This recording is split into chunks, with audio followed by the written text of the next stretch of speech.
Al-Batha neighborhood is like a little Yemen inside the Saudi capital, Riyadh, the largest foreign community in the city, and part of over 1 million Yemenis living here. We don't feel like foreigners here. It is as if this is our own country.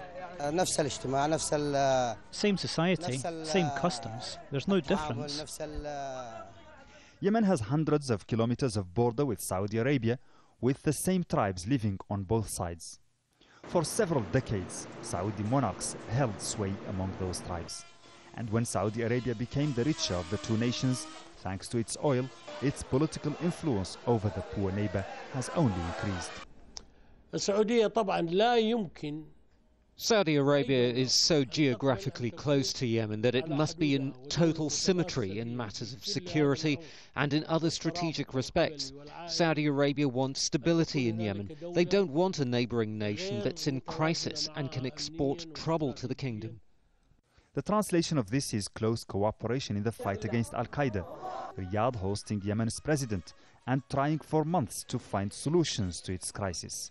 Saudi Arabia, however, denies interference and claims total neutrality. The Saudis say that having received the Yemeni President Ali Abdullah Saleh and having provided medical treatment for him in this military hospital behind me in Riyadh was a purely humanitarian gesture. They also say that as the head of a sovereign nation, they couldn't have stopped his return to his country. But there are many Yemenis who think otherwise.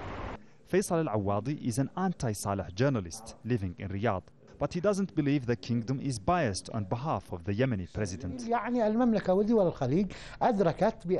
Saudi kingdom and the Gulf states have realized that the existence of President Saleh in power is the source of the problem in Yemen.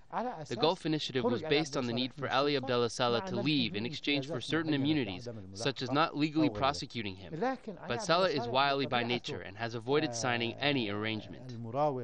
But other Yemenis believe the Saudi government is capable of and could have done more to end the Yemeni crisis. Saudi Arabia has strong ties with Saleh, and they can pressure him to leave power.